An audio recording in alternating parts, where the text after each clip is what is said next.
have we seen? 3. 31st July, 30th September and 30th November. 30th November is applicable to assessee. Which type of assessee? Any assessee to whom transfer pricing audit is applicable, then that is 30th November. 30th September were 3 type of people. Company always. Then any assessee to whom tax audit or audit under any law is applicable. Yes or no? And thirdly, very good. Working partner of such firm to whom tax audit was applicable. Very good. And 31st July is rest of them. Other than those who don't fall under 30th November as well as 30th September. For them due date under section 139. 139.1. Very good. Is these 3 dates, right?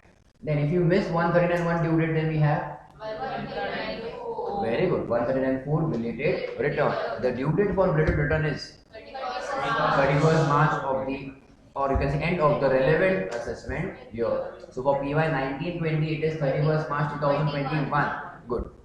If you have made any mistakes, you want to revise the return, you can file under section 139.5, which can be filed again up to end of the relevant assessment year. And for PY 1920 it becomes 31st March 2021. Revision can be done any number of times. Yes. Can you revise original return? When I say original return means what? The first return. Okay? Or which was fall under section 139.1. Can we revise original return? Yes. Can you revise belated return? Also yes. Very important. Okay? What is a defective return? Documents, certain details are missing or not submitted when you have uploaded the income tax return. What is a loss return? Loss is claimed in that return, and for certain losses you have to file return under section 139.1 so that they are able to be. Loss return is known as 139.3. For 139.3 returns to be able to be carried forward those losses, what is the due date for them to be filing return of income? 139.1. Loss return is known as 139.3. Then that is that. Then there are certain losses which can be carried forward even without filing. Your return is not filed. Right? Your which one? Unobserved depreciation and HP loss. Penalty for not filing under 139.1. 5,000 up to 31st December of the assessment. Very good. After that, 10,000. Penalty will be high. Exception.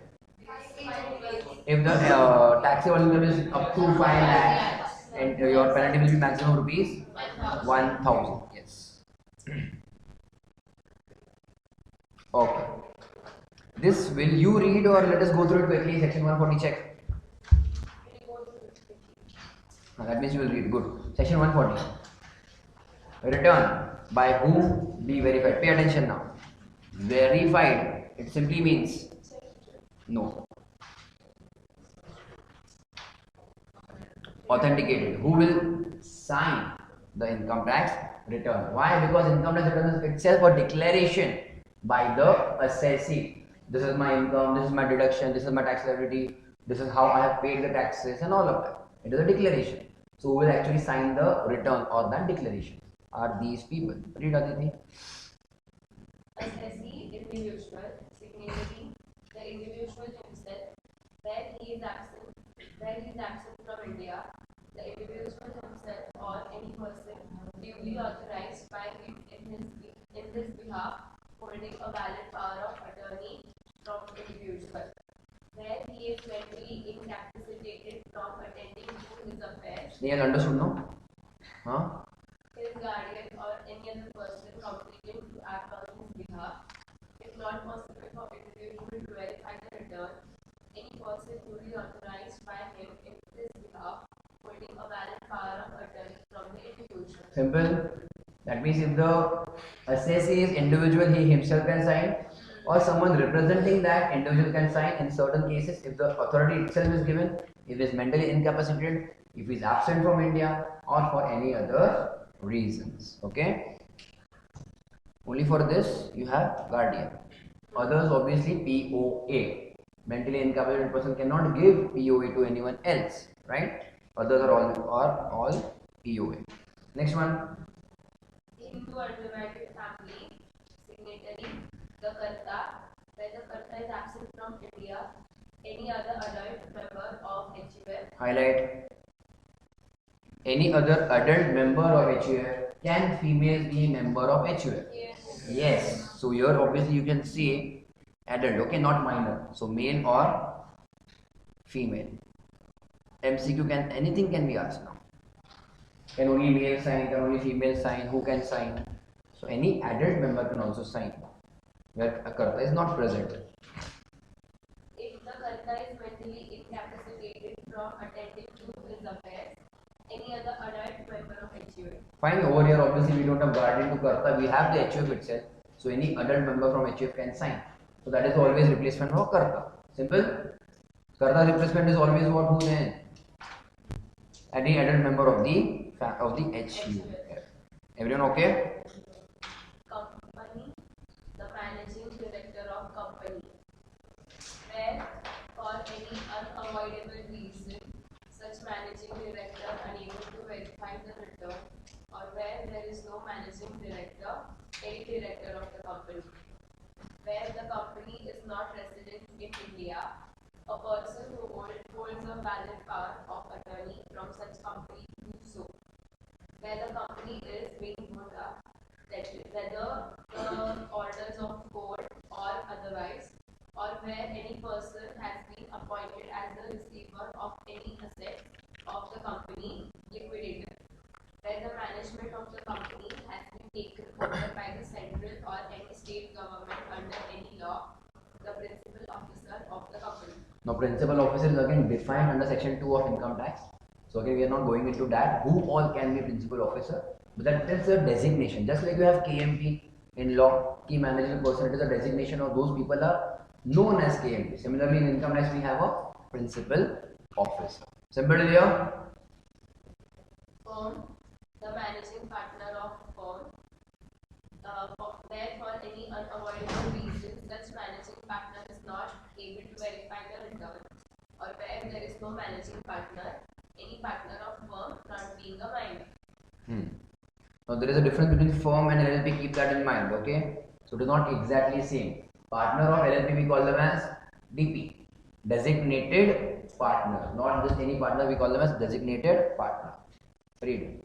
Limited liability partnership, designated partner, where for any unavoidable reason such designated partner is not able to verify the return, or where there is no designated partner, any partner of LLP. Fine. So here you can have any partner of LLP, but first preference designated partner. In regular form, managing partner. The names are different. Local authority principal officer, political party CEO, okay? Any other association, any member of the association, or again principal officer. So always you are seeing a repetition of principal officer. And now for any other person which is not mentioned in this recidiary, that same person or someone who is competent to act on his behalf, okay? Snail, read.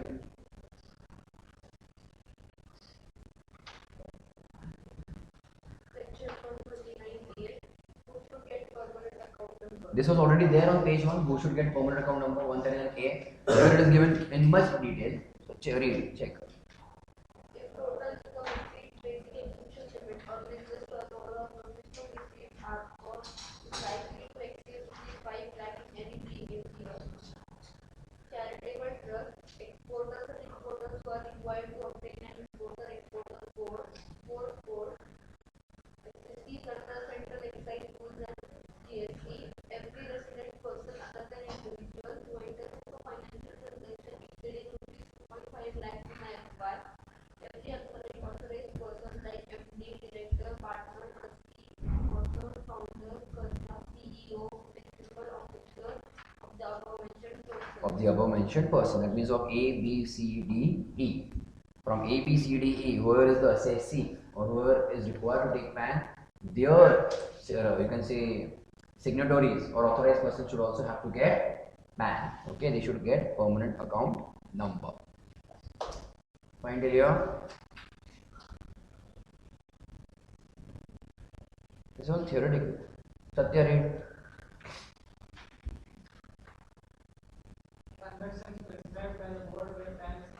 Board means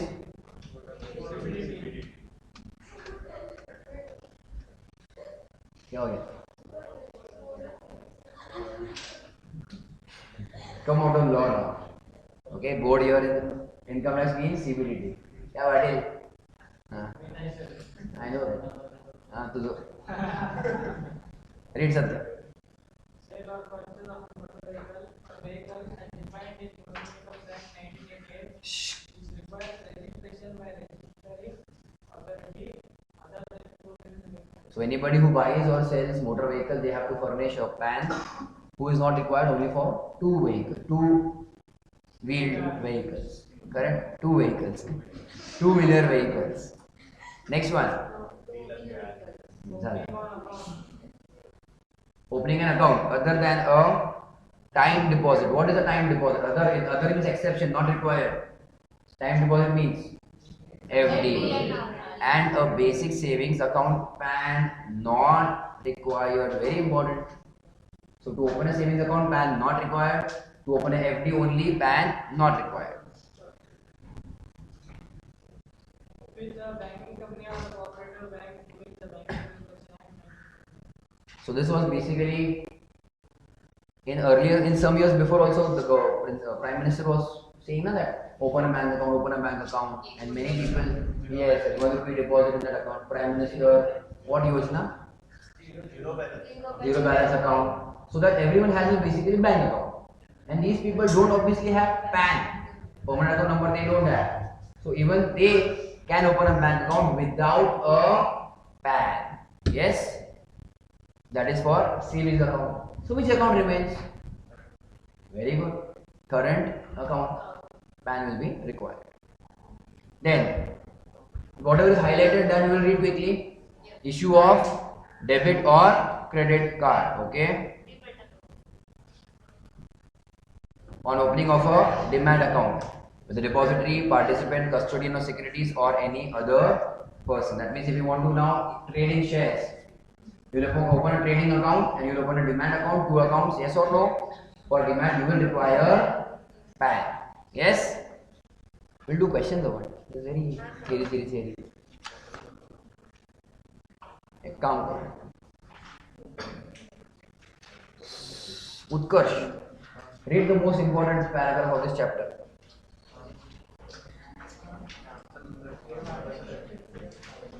A actually. Dubai माते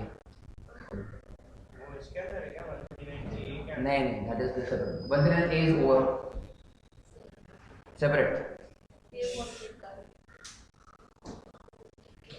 With effect from AY 2021, every person who is required to furnish or intimate or quote his PAN may furnish or intimate or quote his Aadhaar number in lieu of the PAN if he has not been allotted a PAN but possesses the Aadhaar number or has been allotted a PAN and has intimated his Aadhaar number to prescribed authority.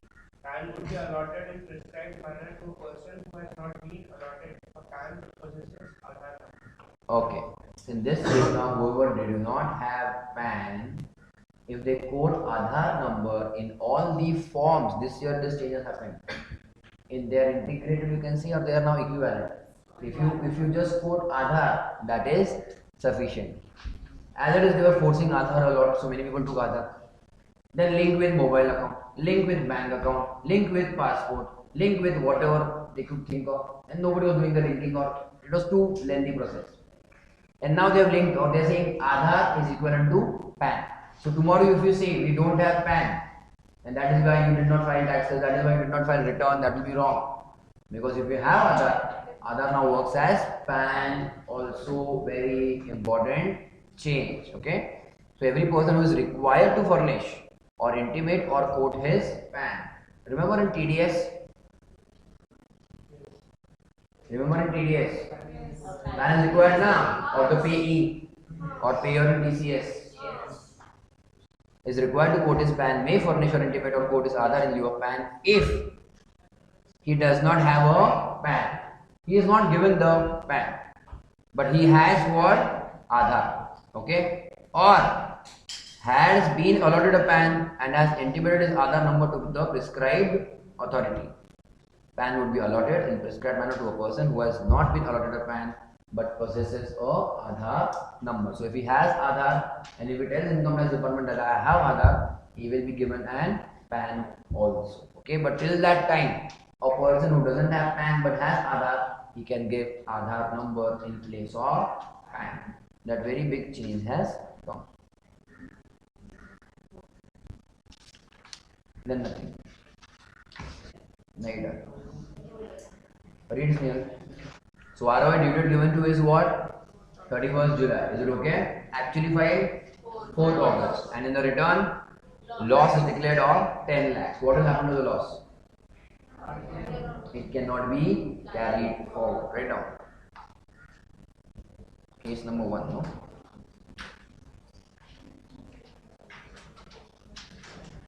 Since ROI was filed after which due date? If you speak in the language of section, that will be very nice. That is more impressive. No? 139.1. Okay. Due date 139.1. Since ROS was filed after 139.1 due date, business loss cannot be carried forward.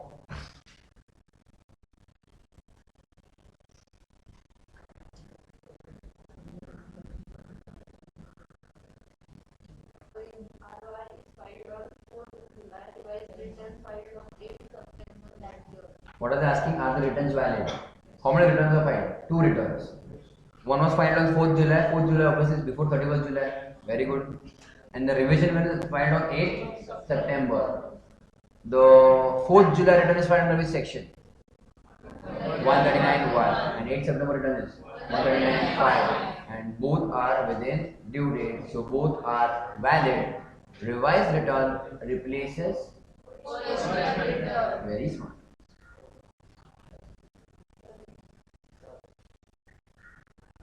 क्या चाहिए? So I thought you were reading because you were done writing. Sleep.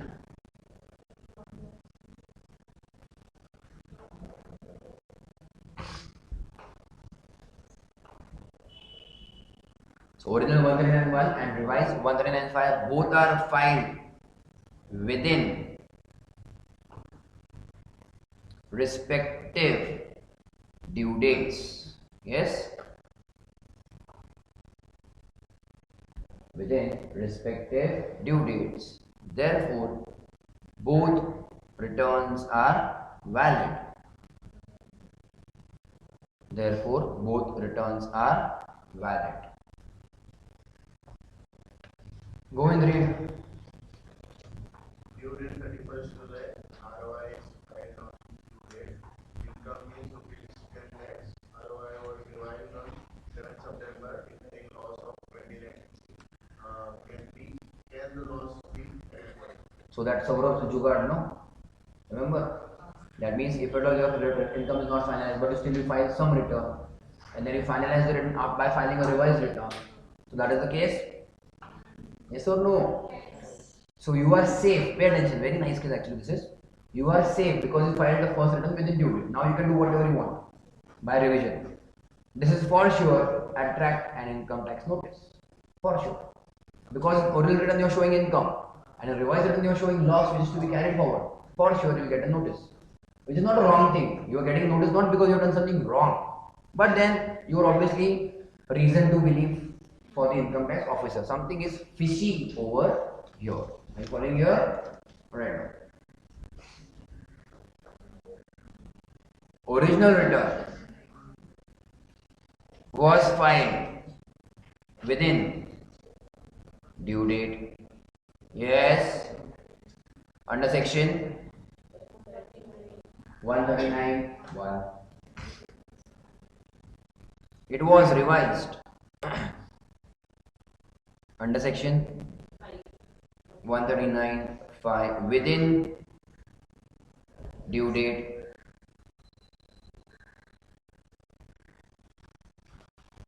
next line revise return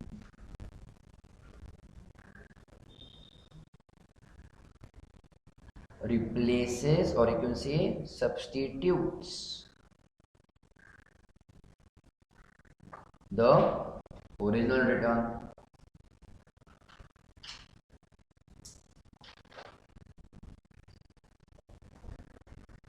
with effect from, what do you think? Original return filing date with effect from original return filed date. Therefore, loss will be or will not be? Will be carried forward.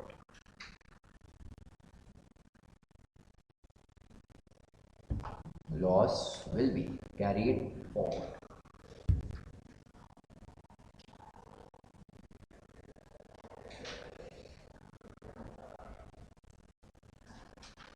Done?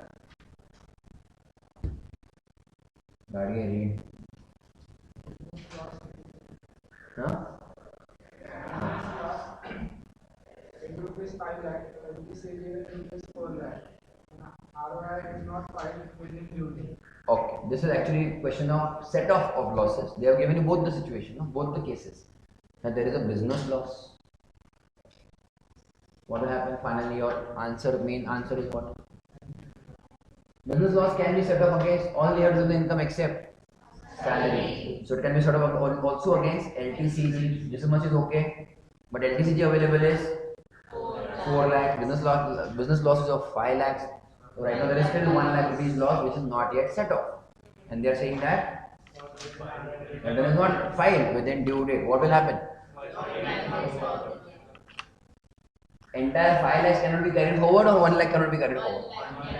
That's 5 lakh is just a set off of the current year. Set off is always allowed. There is no concept of filing of return and set off. Set off will happen.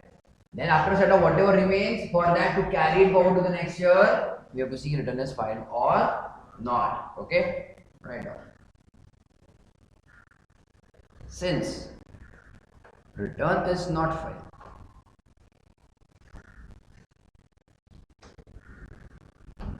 within due date, loss from which business, no? Can or cannot be? Cannot be carried forward. However, it can be set off from LTCG. Therefore, rupees 4 lakhs loss will be set off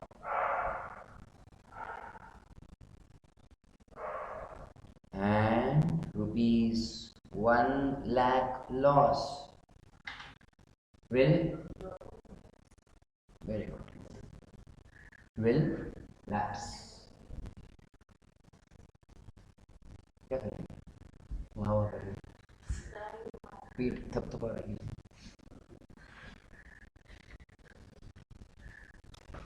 Snehal ने बिगाड़ दिया सबको actually.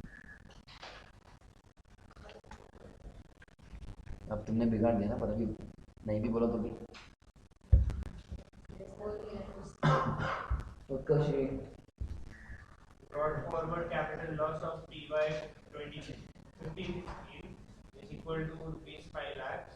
LTCG 4 lakhs. ROI of this year is not filed within due date.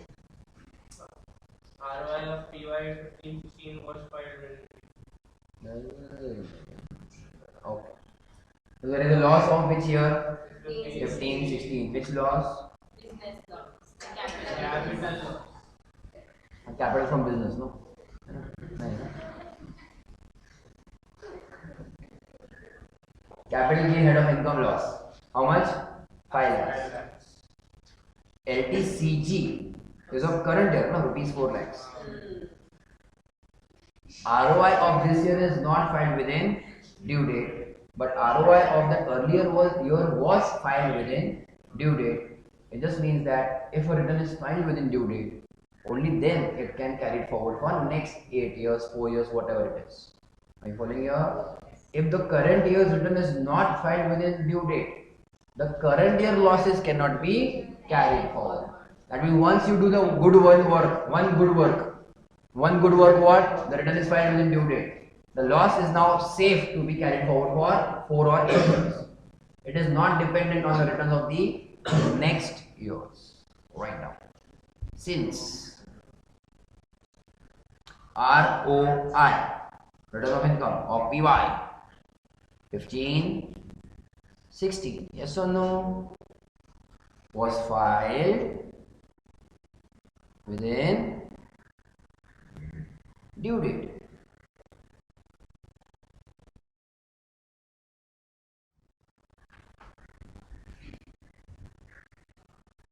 The loss can be carried forward for how many years?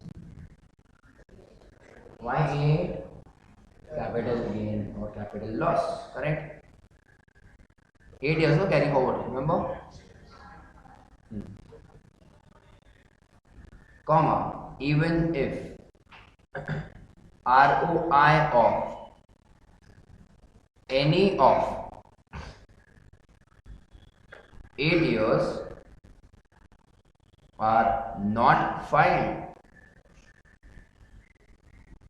within due date, are not filed within due date. Therefore, in given case,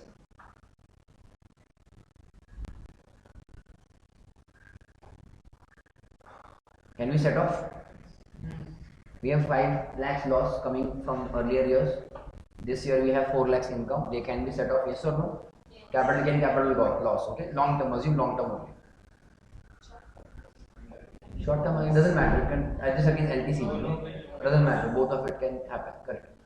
So in given case, how much will you set off? 4 lakhs. Rupees 4 lakhs will be set off.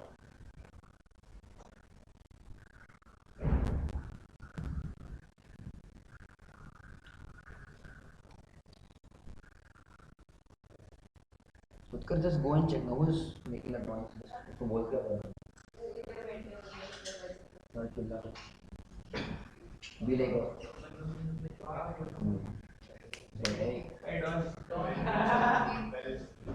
तो class चल रहा है क्या चल रहा है and balance how much rupees 1 lakh cannot be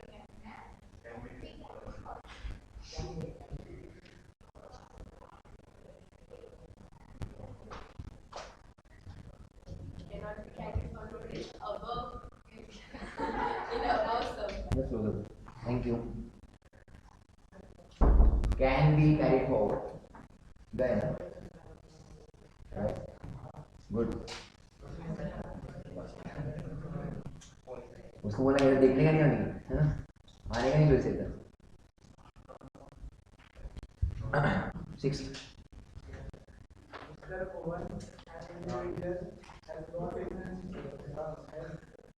has brought in books of account for the year audited under section 44 LB. His total income for the year 2021 is 3,50,000. In regards to know if he can furnish the return of income for the year 2019 through no income through a tax return preparer. Tax return preparer. So this concept again go back in the textbook. TRP time pass concept. Tax return preparer. You have chartered accountants. Then you have tax consultants. Okay. Just try to understand what I'm trying to say. Correct. So there are people who can do the work, or there are people who can do the work and then depend on the difference of quality. Fine. And now if you go to a CA, chartered accountant, to file an income tax return. Now again, a chartered accountant who is set as such in practice, he may reject some returns. He doesn't want that work because the fees is negligible, nominal, or he doesn't want that headache, or he doesn't deal with those type of clients. He doesn't want that work. Or it may also happen that the fees of any chartered accountant is quite high. Okay, but what happens is by law you still have to file income tax return. Just now you have seen also that you have to file income tax return. Where did you see? Section 139 also, no? Those wherever the income is higher than basic taxation and all of that, you have to file income tax return. So there is a situation where the client or assessee is not able to file return on his own. He is not technically qualified. As well as he may not be able to afford the fees of a chartered accountant, or even let us say a tax consultant for that matter. That means he is not able to give it to anyone else that work. That's why, so that people are not discouraged from filing return, the government or income tax department has come with a scheme, or you can say a service, where the assessee can still easily file income tax return.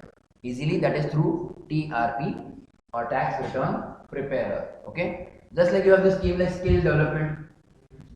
Even this falls under that initiative of skill development. That means the income tax department trains certain people, those who are mainly graduates, not too much educated but still graduates. They are trained in income tax, and then those people are eligible to file income tax returns. Are you following here?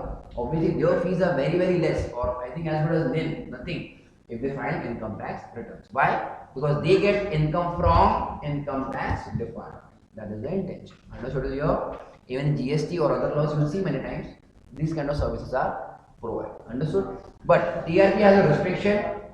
We are not expecting very complicated returns to be filed through TRP. Just basic returns. That's why TRP are not allowed to file those returns where tax audit is applicable. Keep that in mind. Again, I'll repeat. Who does the tax audit? You don't know. Only chartered accountant in practice does a tax audit. Okay. So tax audit is separate and income tax return is separate. Is this clear? Pakka? So tax audit is separate and income tax return is separate. So if a assessee to whom tax audit was applicable, even his income tax return cannot be filed by TRP, tax return preparer. The other returns TRP can file, non-audit cases. Understood? Write down. 139B provides, section 139B provides a scheme for submission of return of income for any year through a tax return preparer.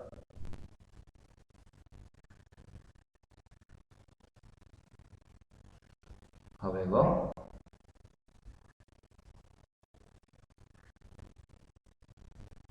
it is not applicable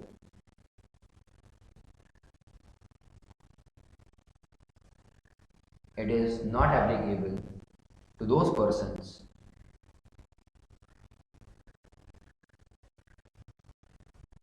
whose books of account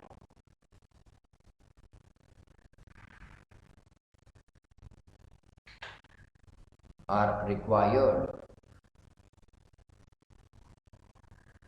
to be audited under section 44AB.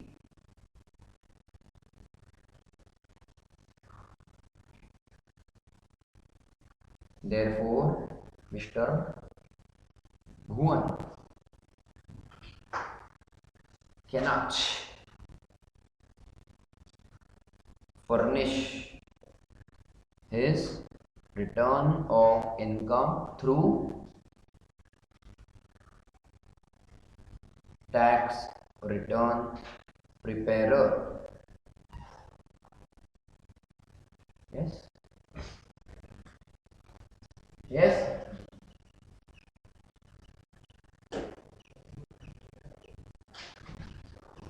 Satya, read no. 148. Section 148, self-assessment. The any tax is payable on the basis of any income after taking into account tax already paid, previous or previous, relief of tax under section 89, 90, 98, 91, and or AMT credit, the SSC shall be liable to pay such tax along with interest. Okay, those tax payable on the basis of any return. That means whenever you are finalizing the income tax return, and the tax payable is still there. Why? After taking all the credits, tax paid is less than tax liability. That is known as what? Self-assessment tax, that you will pay along with interest. Okay?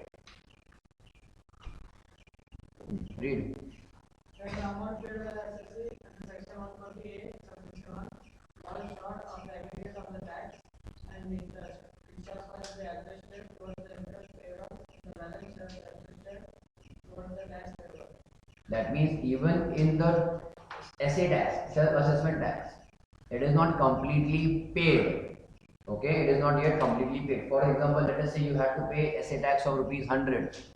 Okay, and you still pay rupees 60 right now. That 60 will be first adjusted towards interest, and balance will be adjusted against principal outstanding of self-assessment tax. There will still again something will be pending. So first you will adjust what? Interest, and then the balance will be adjusted against the main tax amount. Yes? Come to question 8. Done, no? This is done, no? 34B and C, rupees 50,000, total tax payable, 2,30,000, self-assessment tax paid, 2,25,000, some will the self-assessment tax paid be adjusted. Are you following here? So principal tax amount outstanding is rupees 2 lakhs. On that, you have calculated interest of 234B and C, which comes to 50,000. So total payable itself was 2 lakh 50,000. But instead of that, also you have still paid only how much now? 2 lakh 25,000. So first we'll set off 15,000 towards interest. Balance remains 1 lakh 75,000. That will be adjusted against principal outstanding of tax. So principal outstanding tax will be how much now? 25,000. If you see, payable was 250, paid is 225, balance is 25. The balance 25 will be from principal. Needless to say, again interest will be applicable on that, because it is still being carried forward. No? It is not yet paid. Are you following or no? 234A, B, something you remember? Okay. If it is still unpaid, interest will be applicable right now. Out of total tax payable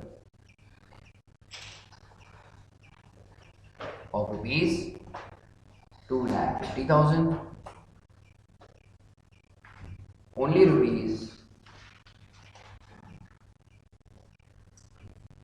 2,25,000 is paid. Full stop. It shall be first adjusted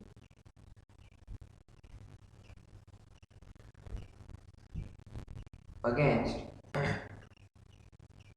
interest of rupees how much? 50,000, and balance rupees 1 lakh 75,000 from tax payable. Therefore, tax of rupees how much is still pending? Tax of rupees 25,000 is still payable. Is still payable.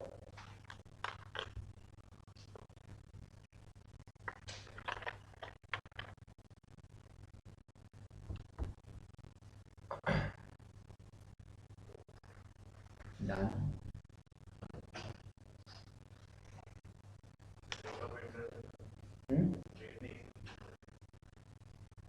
Date? Rate of interest. That 234 ABC will be applicable. Same only. Asset tax is what? That tax which was not paid during the year. That tax which is not paid during the year is on that we charge interest of 234 A or B or C, whichever is applicable. Okay? There is no separate interest rate for self-assessment tax. Self-assessment tax is just a concept of those taxes which are paid after the year. You were supposed to pay all the tax liability when? Before the year itself, through advance tax. Okay? If advance tax was not applicable, then at least before filing of return of income. If it is still pending, interest will be applicable. Question number 2. Satya. And Utkarsh will answer. Satya will read, Utkarsh will answer. The total income of a university without giving effect of exemption under section 1023C is 46 lakhs. Section 10 is GTI, from GTI. GTI is nil. Because section 10 you are taking exemption under section 10. No?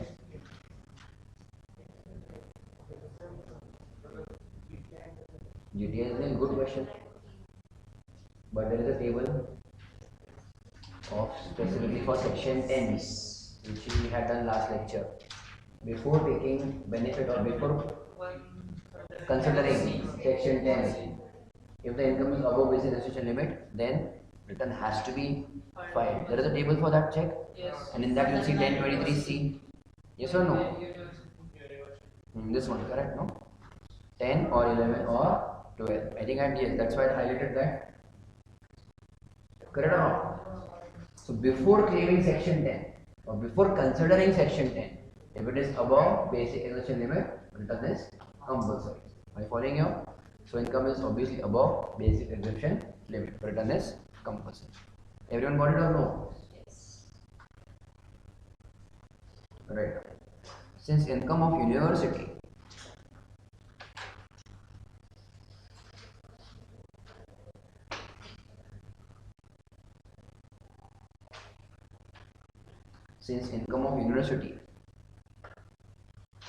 before exemption under section 1023C is rupees 46 lakhs. Correct, no? That is more than basic exemption limit.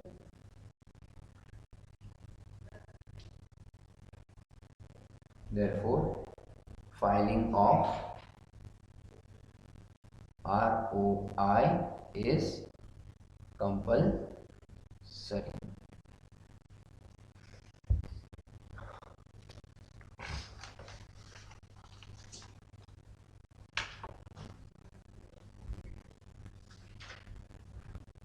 Explain. So question 7. Okay. Explain with reasons whether the return of income can be revised under section 139(5).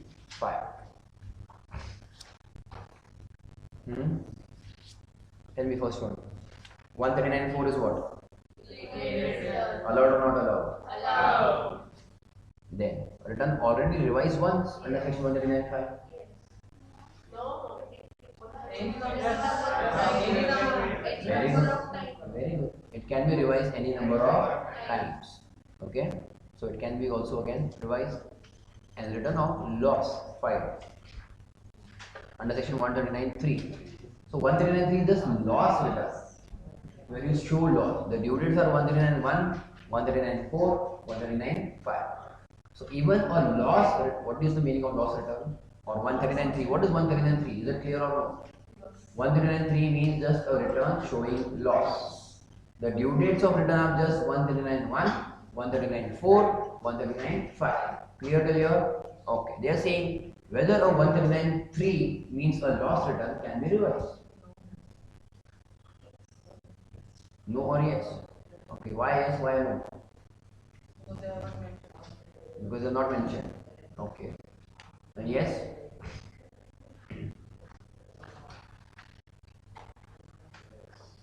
No problem, no. No problem with revising. Within time allowed, obviously. 139(5) due date, not an issue. 139(1), right. check, sorry, 139.1, no? Return of loss filed, check, have they given anything in textbook? Under last second. Just to carry forward, it has to be filed within due date, no? Yes.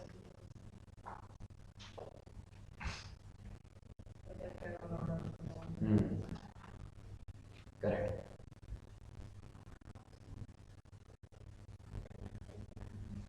For carried forward, it has to be within 139.1. Yes. For revision, there is no restriction. Okay. For revision, there is no restriction. Next one, right now. Any person who has furnished ROI under section 139.1 or 139.4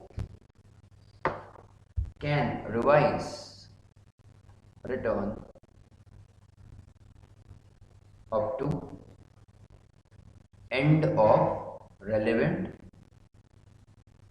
assessment year. Yes. Therefore, ROI filed under section, first one is what? 139.4 can be revised.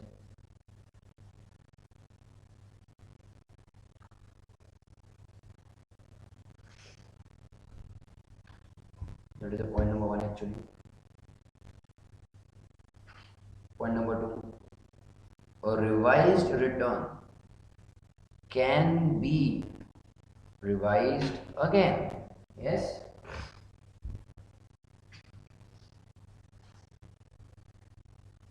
Till when? Or up to end of relevant assessment year. Right?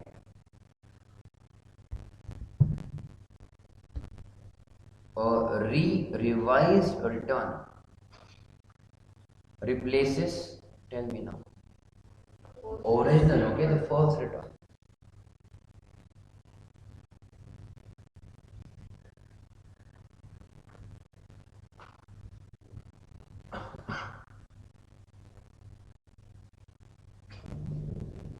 Next one.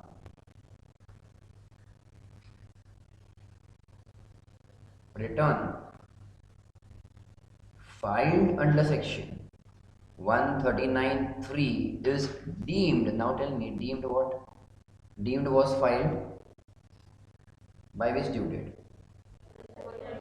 Yes, it's deemed was filed before 139.1 due date. Therefore, it can be revised. As it is, revision is always allowed, but they have not given, no, under which, by which due date they had filed. So for 139.3, we have to assume it was filed under 139.1. Why we are assuming? 139.3 means the loss return which can be carried forward. For it to be carried forward, it has to be filed up to 139.1.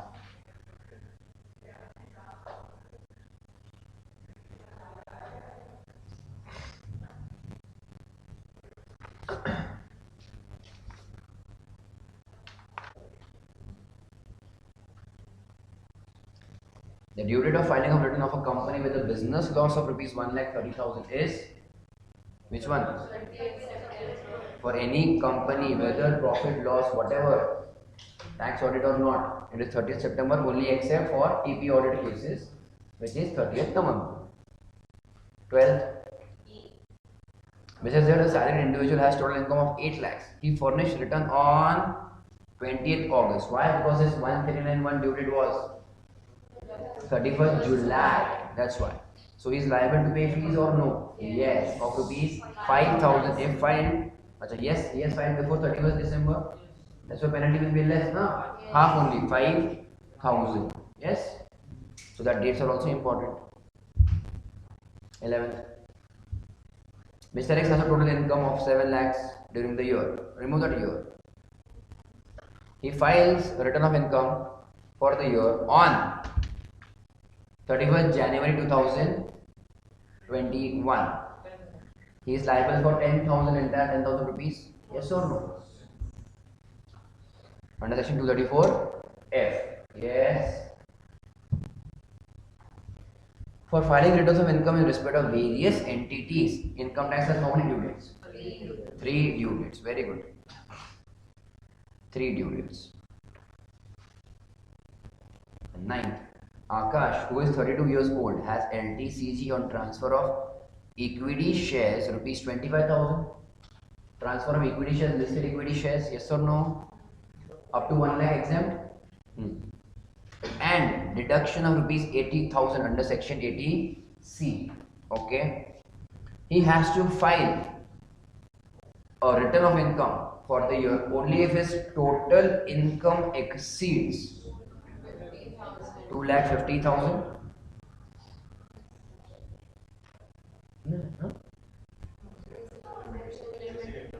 Basic exemption limit.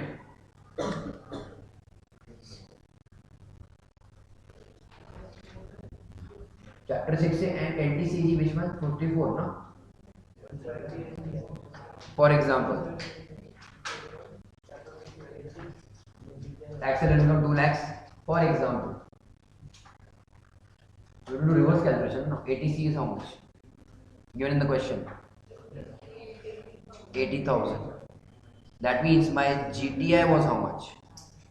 In this example, 2 lakh 80,000. We are concerned with GTI. We are concerned with GTI. GTI should be above basic exemption limit. Yes or no? Now they are saying they have freezed now one figure of ATC. 80,000, yes. Taxable income, even if it comes below your 2,50,000, that is not a concern. Your GTI should be over and above your basic exemption limit. Yes or no? So what are they saying? He has to file return of income if only if his total income exceeds. Check. If I say total income, that is taxable income, is how much? 1,70,000. My GTI becomes, yes, 2,50,000. Total income is what in this case? Taxable income. If only ATC is frozen now, is it okay? ATC is, chapter 6 is freezed. Only if my taxable income is above this figure, I will be liable to pay taxes, yes or no. I will have to be file income tax return. Are you understanding here or no? Taxable income has to be above this, only then my GTI will be above 2,50,000. Write down this example.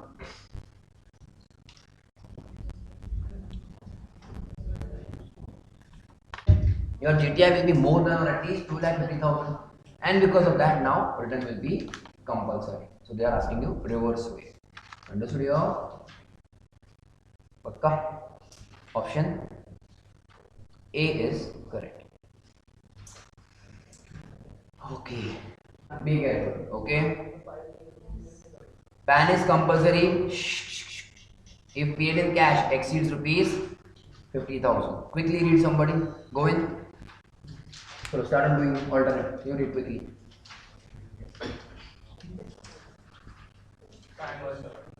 One block at a time. One block at a time.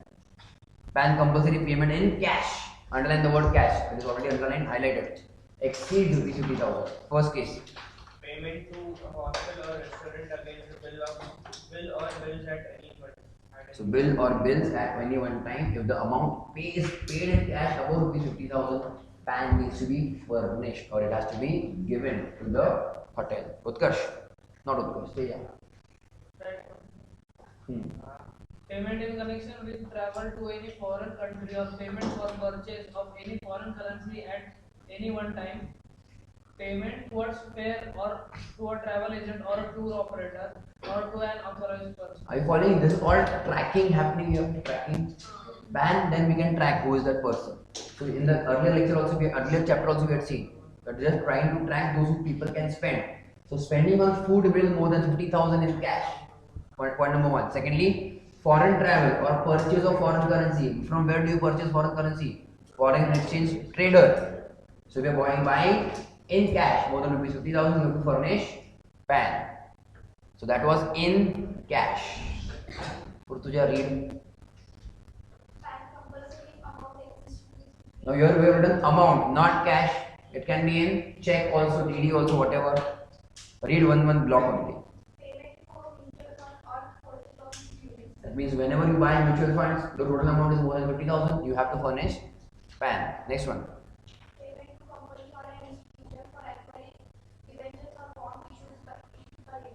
Okay, Aditi, next one.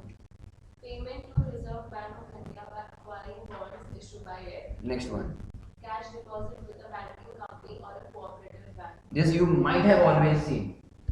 If at all you visit branches, there is always a card or you can say notice given, PAN compulsory for cash withdrawal or deposit exceeding rupees 50,000. So this is compulsory.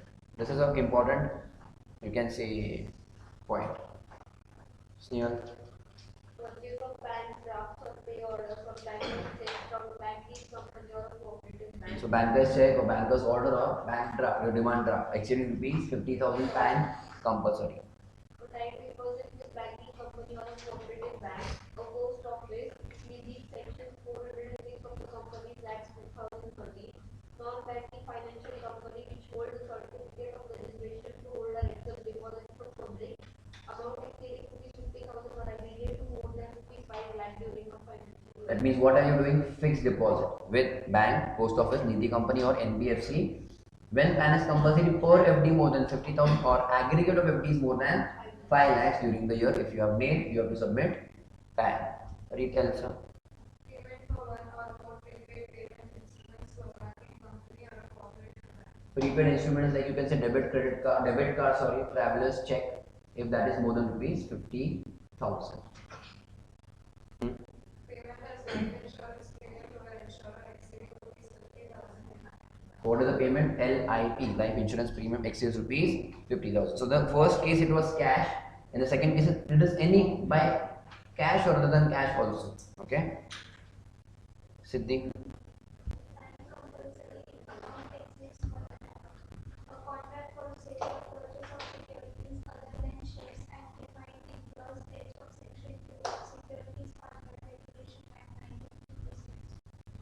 So it is listed or unlisted. Check the second one also. Sale or purchase.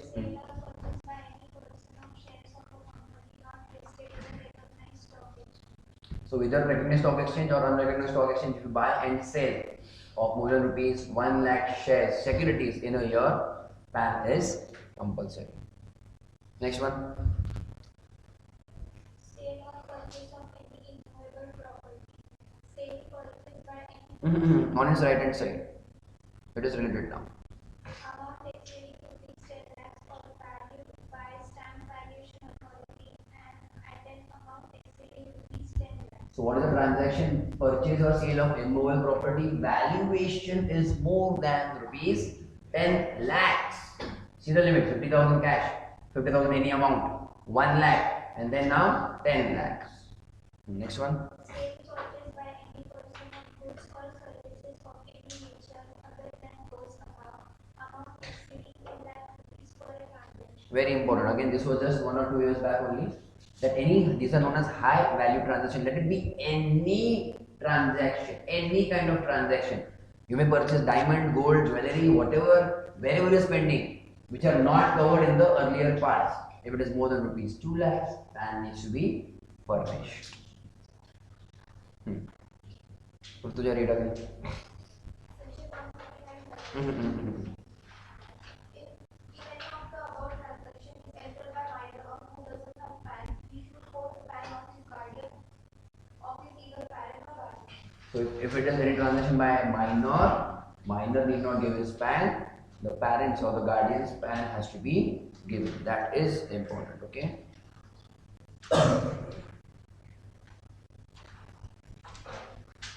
139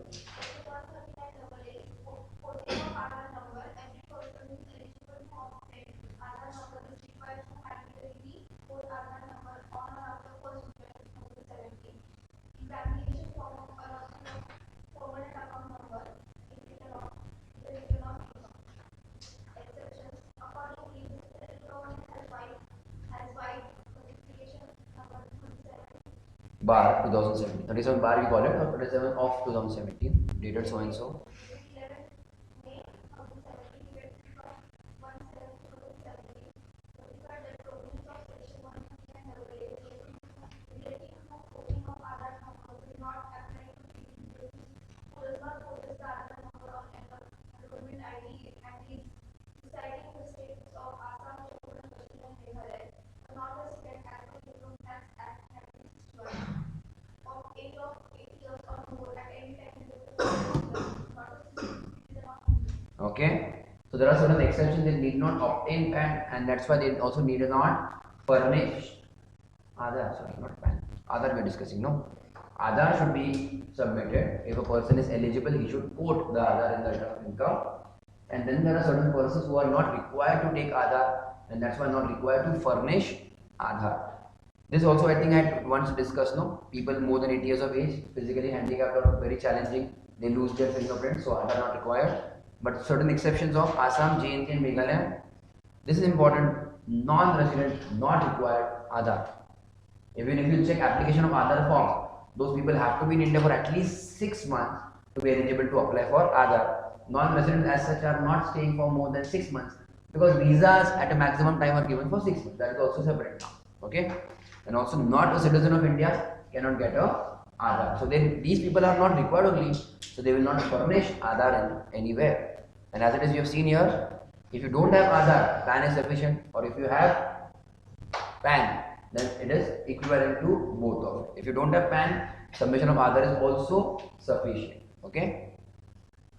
And 145 we had seen already somewhere in PGBP. It was a method of accounting. Read quickly.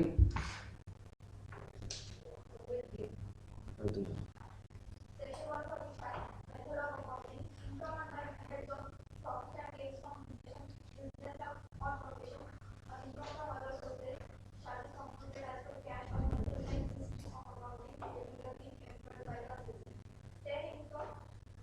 10 income computation and disclosure standards have been notified for computation of income. He can adopt cash for one business and approval system for another business.